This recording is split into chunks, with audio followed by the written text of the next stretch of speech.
Supreme court के दूसरे सबसे सीनियर जज जस्टिस संजीव खन्ना अगले चीफ जस्टिस ऑफ इंडिया होंगे। इस सिलसिले में मौजूदा CJI वाई चंद्रचूड़ ने मरकज से सिफारिश की। मरकजी हुकूमत ये सिफारिश मंजूर कर लेती है तो 10 नवंबर को justice Khanna chief justice of India का ओहदा संभालेंगे। वो मुल्क के 91 CJI होंगे। DY चंद्रचूड़ 10 नवंबर को CJI के ओहदे से सुबुकदोश होने वाले हैं।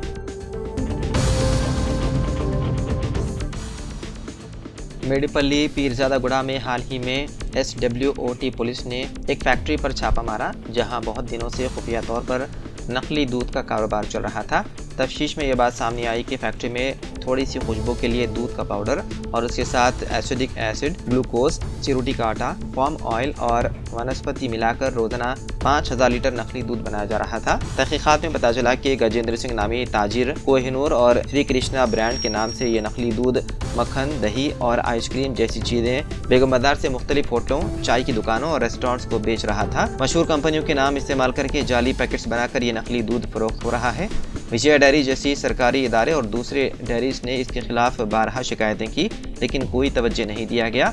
विजय डेयरी ने कई बार शिकायत की कि कुछ कंपनियां उनके ब्रांड का गलत इस्तेमाल कर रही हैं, मगर कोई कार्रवाई ना हुई, इसलिए ये कारोबार चलता रहा। ज़राए ने शुबा जाहिर किया है कि हैदराबाद के मुख्तलिफ इलाकों और दारुल-हुकूमत के आसपास के अजला में भी इसी किस्म के नकली दूध की तैयारी और फरोख्त हो रही है, जिसकी तहकीकात जारी है।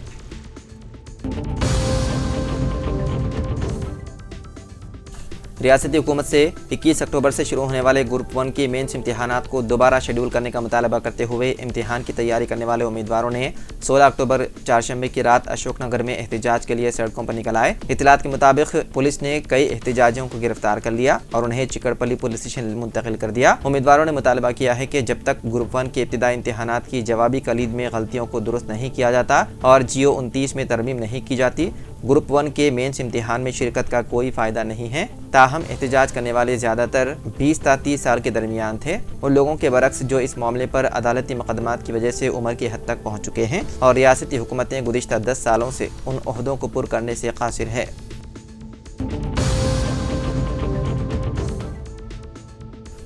हिंदू फरीक ने ज्ञानवापी से मुतालिक बुनियादी केस में अपनी दलील की पेश। अगली समाअत 19 अक्टूबर को होगी। ज्ञानवापी के बुनियादी केस की समाअत चारशंबे को सिविल जज senior division fast track court में हुई। इस दौरान हिंदू फरीक ने अदालत में अपने दलाइल पेश किए और ASI से ज्ञानवापी मस्जिद की बाकी मानदा जगह के सर्वे का मुतालबा किया। हिंदू फरीक के वकील मदन मोहन ने IAS से बात करते हुए कहा कि ज्ञानवापी के हवाले से एक केस 1991 से चल रहा है। इस मामले में ASI सर्वे का हुक्म 18 अप्रैल साल 2021 को दिया गया था, लेकिन इसके बाद 5 खवातीन ने अलहदा मुकदमा दर्ज कराया जो कि ज़ाती झगड़ा है। साथ ही 1991 का मामला मफाद आमा की अर्जी का है। इसी में मुतालबा किया गया कि ज्ञानवापी के लिए किया गया सर्वे नामुकम्मल है और इसका मुकम्मल सर्वे कराया जाए।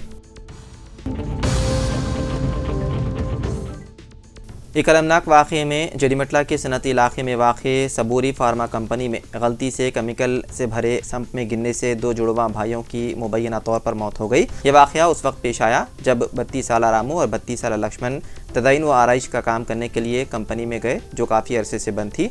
पुलिस ने कहा कि कंपनी को हुकाम ने देखभाल और तदयीन व आराइश के काम करने के लिए खोला था और उसके लिए जुड़वा भाइयों को बुलाया गया था। उसे दोबारा खोलने के लिए तदयीन व आराइश की जा रही थी। उन्होंने फार्मा कंपनी की कीमियाई फुजले की सफाई का काम लिया। इस दौरान उनमें से एक गलती से केमिकल संप में गिर गया और दूसरा, जिसने उसे बचाने की कोशिश की, वो भी अंदर गिर गया और दोनों बेहोश हो गए। उन्हें करीबी अस्पताल ले जाया गया, जहाँ इलाज के दौरान उनकी मौत हो गई।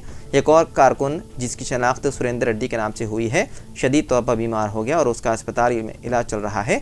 जरीमटला पुलिस मुख्तलिफ जावियों से तहकीकात में है मसरूफ़। महकमे मौसमियात की पेशकियासी के मुताबिक शहर हैदराबाद में आइंदा 3 दिनों तक बारिश का इम्कान है। इसके पेश नज़र महकमे बल्दी नज़्म-ओ-नस्क के प्रिंसिपल सेक्रेटरी दाना किशोर ने हुक्काम को हिदायत दी कि आवाम को किसी भी किस्म की मुश्किलात से महफूज रखने के लिए चौकस रहें। दाना किशोर ने जोनल कमिश्नर्स और दीगर मुताल्लिक़ा हुक्काम के साथ टेली कॉन्फ्रेंस मुनक़िद करते हुए कहा कि नशीबी इलाकों में पानी की निकासी को यकीनी बनाया जाए और हंगामी टीमें तैयार रखी जाएँ। ट्रैफिक पुलिस, वाटर वर्क्स और बरक़ी महकमे बाहमी ताउन से काम करें ताकि बारिश के दौरान किसी किस्म की मुश्किलात दरपेश ना हो। आवाम को हिदायत दी गई है कि वो ज़रूरत के अलावा घरों से बाहर ना निकलें और बच्चों और बुजुर्गों को बहते हुए नालों के करीब ना जाने दें। सांगाईपल्ली गजवेल में मूर्तियों को नुकसान पहुंचाने वाला अक्सरियती तबके का शख्स गिरफ्तार। गजवेल के करीब एक मंदिर में मूर्तियों को नुकसान पहुंचाने वाले हिंदू शख्स को पुलिस ने गिरफ्तार कर लिया। पुलिस ने गजवेल के मामले में गैर मामूली मुस्तैदी का मुजाहिरा किया और फौरी तौर पर खादी का ऐलान करते हुए तमाम साजिशों को नाकाम बना दिया, जिसके जरिए माहौल को बिगाड़ने और सियासी रंग देते हुए मुसलमानों को निशाना बनाने की कोशिश की जाती है। लेकिन तेलंगाना पुलिस ने क़ब्ल अज़ वक्त ऐसी साजिश को भांप लिया। खाती शख्स के नाम और शिनाख्त और तफसीलात को जारी कर दिया गया, जिसके सबब किसी को बेबुनियाद इत्तलात और अफवाहों को फैलने का मौका नहीं मिला।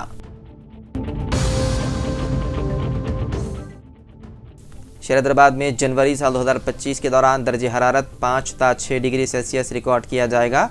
महकमे मौसमियात की जानिब से जारी करदा इंतबाह में कहा गया है कि शहरीदाबाद में जहां अब तक सबसे कम दर्जे हरारत 8 डिग्री सेल्सियस रिकॉर्ड किया गया था, अभी शुरू होने वाले मौसम सरमा के अवाखिर में 5 था 6 डिग्री सेल्सियस रिकॉर्ड किया जा सकता है। मौसमी असरात के सबब मौसमों में पैदा होने वाली शिद्दत के मुतालिक महकमे मौसमियात से ताल्लुक़ रखने वाले माहिरीन मौसमियात ने इस बात का इंतबाह दिया कि मानसून के अख्तिताम के साथ शहरीदाबाद में शुरू होने वाली सर्दियों में ज़बरदस्त शिद्दत रिकॉर्ड की जाएगी।